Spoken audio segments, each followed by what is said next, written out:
What is Richtofen up to in Black Ops 6 Zombies? He's set up multiple secret facilities, Terminus Island, his mansion. He's created an AI version of Samantha called SAM, the Synaptic Algorithm Module, and along with many other things, he's experimenting with time travel, which is something that other versions of Richtofen were able to do in the old storyline. They were constantly traveling through space-time in the multiverse, but as of yet, in our current zombie storyline, this version of Richtofen hasn't figured out how to time travel.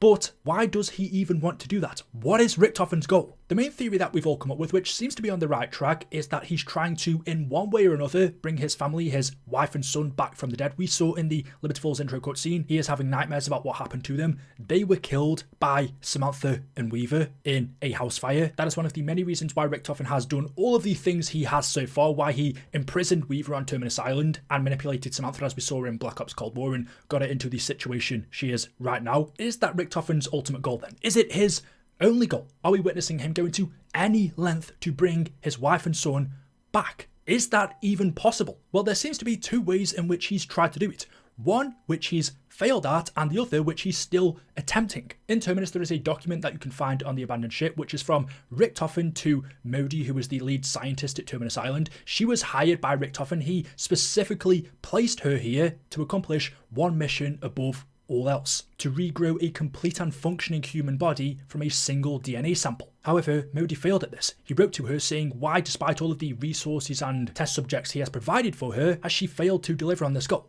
Modi was hired at Terminus Island in 1985, and 5 years have passed where she'd been experimenting on people here at Richtofen's command, and she had still failed to achieve the one goal above all he set for her: to regrow a complete and functioning human body from a single DNA sample. Was that Richtofen's first attempt of trying to bring his family back from the dead? Does he have a DNA sample of his wife and son, or perhaps just one of them? Maybe Richtofen only has a DNA sample of his son after the house fire that killed them both. Maybe he went back in and retrieved a piece of his son's hair, or his finger. He had managed to retrieve or keep some sort of DNA of his wife or sons, or both of them, and then hired Dr. Modi, knowing that she was a very capable scientist, knowing her history of experimenting on human test subjects and achieving results. He hired her, hoping that she could use this DNA he had to essentially, as is described in this document, completely regrow their body. Richtofen wasn't trying to bring his wife and son back from the dead in the state they died in. He was trying to regrow them again, but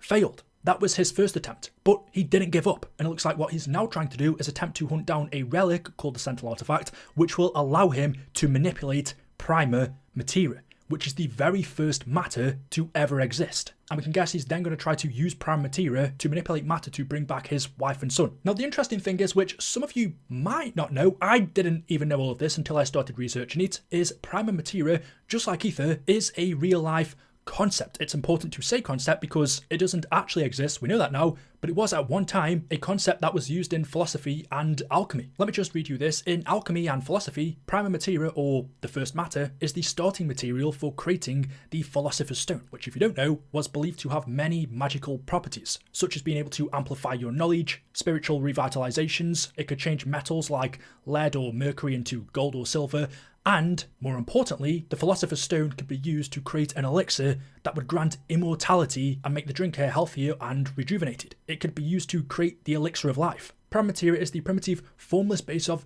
all matter, which could be compared to Anima Mundi, Ether, or chaos. Of course, we know all about Ether. It's an integral part of our zombie storyline. Obviously, the theory behind it and what it is has changed to fit the game, but according to ancient and medieval science, Ether, also known as the fifth element, is the material that fills the region of the universe beyond the terrestrial sphere. Similarly, in zombies, if you look at this picture, which you could find in Shadows of Evil, we were told that it was 115 that was the fabric, the thread that was holding everything together. It was the welding of the universe. And as I just mentioned a minute ago, getting back to Prim Materia, it being similar to Anima Mundi and Ether, it's also being compared to Chaos, which, aside from that being the name of one of our zombie storylines, the Chaos story, with the characters Bruno, Diego, Shaw and Scarlet, Chaos is the mythological void state preceding the creation of the universe that was a part of early Greek cosmology. Just like Prim Materia, Chaos was the formless matter supposed to have existed before the creation of the universe. Now, in our zombie storyline, compared to the real life theory, Prim Materia is different but the same. It was the first matter to exist. It was harnessed by ancient civilizations to create empires. They would mine deep into the earth and return to the surface with as much prime materia as they could carry. With it, societies and kingdoms would prosper, but at the same time, the more prime materia they used, the more the leaders of these kingdoms, whether it be emperors, kings or priests, would become greedy. The peace it initially brought would cause these people to turn into war, and benevolence would turn to violence. The power of prime materia consumed everyone, and soon enough, the leaders of these kingdoms neglected the citizens of their own societies. One by one, each of their reigns would come to an end, and their civilizations would fall. Eventually, because of prime materia's unending power, it being able to create endless supplies of that which those desired, 9 individuals of men of science, philosophy and reason brought together to form a group called the Nine, which swore to protect any prime materia that remained and keep it safe from mankind, as they couldn't be trusted with it. And because of this, because of them keeping it to themselves, over the centuries, prime materia's existence turned into legend and myth. As science advanced and the years went by, it was thought to never have existed, apart from a few people who made it their ultimate pursuit to find it. Due to their status as mortals and normal men, then I would eventually be persuaded that they were wrong for keeping their knowledge of prime materia private, and so they unveiled their knowledge to the world again, but as you would expect, it just brought more war and destruction, forcing the Nine to make it private once more.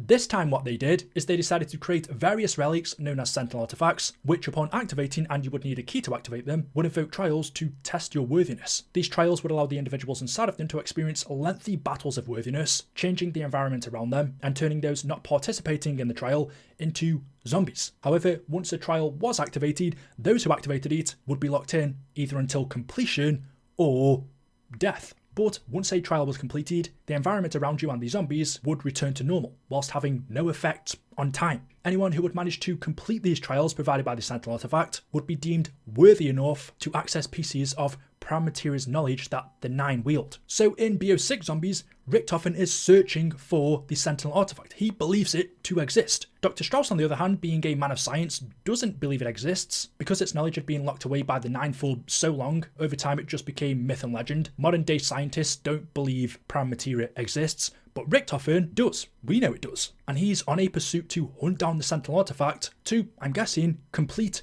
trials so that he can be deemed worthy to gain access to prime materia's knowledge. And then with prime materia in his hands, could he use that to bring his wife and son back from the dead? Because prime materia is the first matter to ever exist, could he manipulate it to, as he was initially attempting to do with Dr. Modi, create or regrow a complete and functioning human body, bringing his wife and son back? Considering we right now, us humans, are actually made of the first matter that originated from the Big Bang, what brought our universe into existence. We are made of those particles that were produced as a result of the Big Bang, hydrogen atoms. In the case of prime materia, even though it's not real, in our video game in Black Ops 6, it is. And so if in this case prime materia was the first matter, could our characters in this universe be made of that? And so manipulating it would allow him to recreate a complete and functioning human body. Combined with the single DNA sample he has of his wife or son, he could bring them back. Now, we also know he's experimenting with time travel. If he's going to use prime materia to bring back his wife and son, then what would he need time travel for? You would think he would need either one. He would either go back in time to the point where his wife and son were still alive and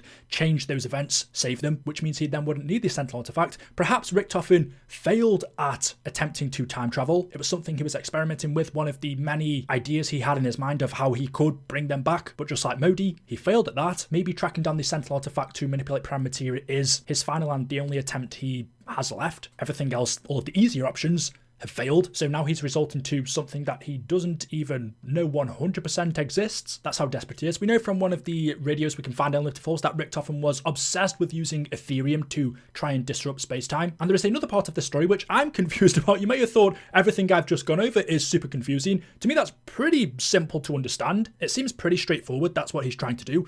But everything involving Samantha, to me, that's the confusing part, because we know Richtofen took a scan of Samantha's brain and used it to create an AI system called SAM, or the Synaptic Algorithm Module. You are speaking with the Synaptic Algorithm Module.